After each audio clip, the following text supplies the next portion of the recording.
Hi, welcome back, because if you saw our first video about how to make the tikka masala sauce, which is the other video that we've done, you want to check that one out because that shows you how to make the masala sauce that goes in your tikka masala, chicken tikka masala, and also goes in the marinade. Now you remember we marinated our chicken. That's been marinating now for 24 hours. You can get away with just marinating it, as we mentioned, just for 4 hours will do. The longer you marinate it, the nicer the flavour, penetrating right through the chicken, which is what gives it that lovely taste and makes a really nice chicken tikka masala. So we're now cooking our chicken tikka. As you can see, we cook it here on a char grill. The closest thing you could get to this would be a barbecue. Obviously it's not barbecue weather at the moment, so I don't encourage you to set your barbecue up.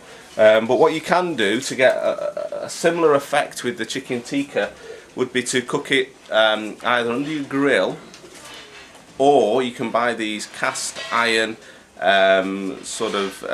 griddles or griddle pans that go on the stove top. They create a really good effect, similar to barbecuing really. So you just can get one of those. You can buy them on eBay for about £12–15. You put them on your stove top and you can put your meat on there, and that will pretty much get a similar effect as to char grilling. Now if you are cooking it on a barbecue, one way, a little tip to get your chicken cooked fairly quick, so you're not waiting ages, because these are fairly, as you can see, big chunks of chicken, is just to cut into the chicken, just very slightly like that with a sharp knife. And by doing that, it'll ensure that your chicken cooks through a little bit quicker. That's what we do here. So our chicken tikka is almost done. When that's done, then we'll show you what that looks like, and we'll put it together and make our chicken tikka masala. So we'll do that in just a moment. So our chicken tikka is now cooked, and we've just cut that up into nice bite-sized chunks. You can use this either straight away once you've cooked it off your griddle pan or on the grill or barbecue, straight into your curry, or you can set it aside and put it in the fridge to cool and use it later on. It's fine. That's what we do here. So we've got our chicken tikka pieces cooked and ready to go in our curry. So let's put our curry together now. So what we've got here on the stove is one chef's spoon of our seasoned oil just warming in the pan. So we're just making one portion of chicken tikka masala. So what we now put in is just a small amount, I'd say a third of a chef's spoonful of our tomato paste. Just get that in the pan. We cook out the tomato just for a moment.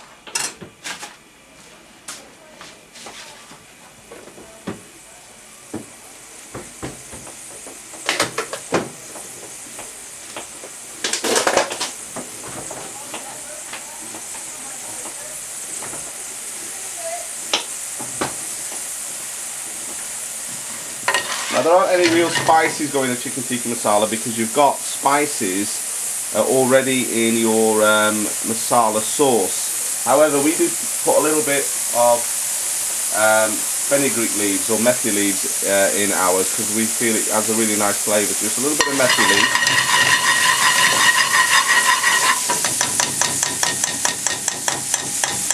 Into your pan.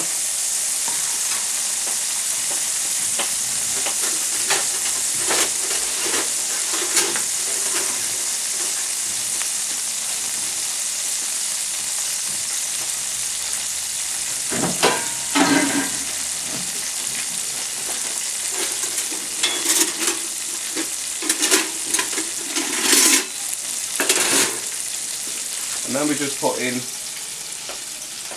2 ladles of base gravy.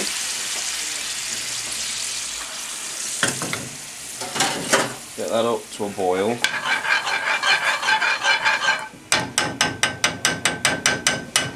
You want to add into that 1 heaped chef's spoonful of coconut powder or coconut flour. Don't just get the normal desiccated coconut because it doesn't dissolve very well. The grains are a little bit thicker. You want the stuff that's like flour, like powder. Then you want about half a chef spoonful of almond powder and just stir that in. It's important to give that a good stir because it will form big clumps on your curry.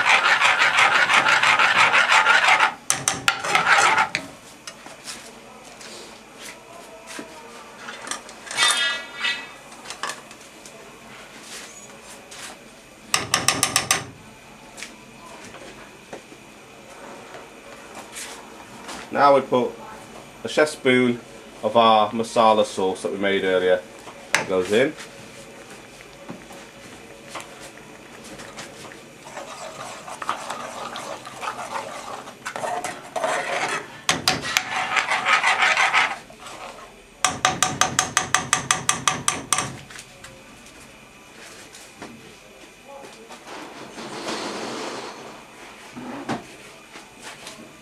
And then we've got about a tablespoonful or half a chef spoonful of sugar, because tikka masala is quite a sweet dish, so we put the sugar in.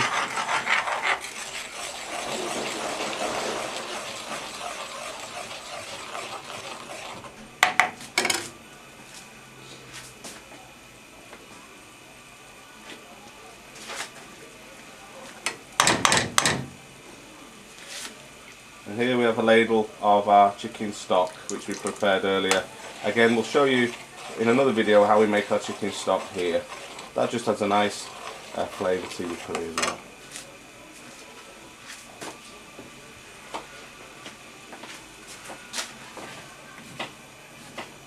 So what you want to do now is you want to bring this to a boil, and you want to reduce this liquid a little bit and thicken up your sauce, because traditionally chicken tikka masala is quite a thick gravy as opposed to a runny gravy. So what we'll do at this point is put our chicken tikka pieces in our curry.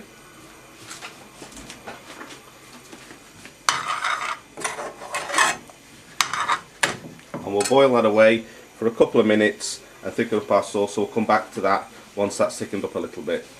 Okay, so our chicken tikka masala has been cooking away there for about 3 minutes, and the sauce has thickened up quite nicely. As you can see, it's a lot thicker, and this is about the consistency that you want with your tikka masala. Okay, so what we do now is we just add a little bit of cream. Now you only want a little bit. I tend to find that some restaurants overdo it with the cream and it just taints it a little bit. So we just put a little dash in, like that, of single cream, and just stir that in. You don't really want to be cooking it anymore now, you just want to put the cream in just really at the end, like that. And that is done. Now we serve that up.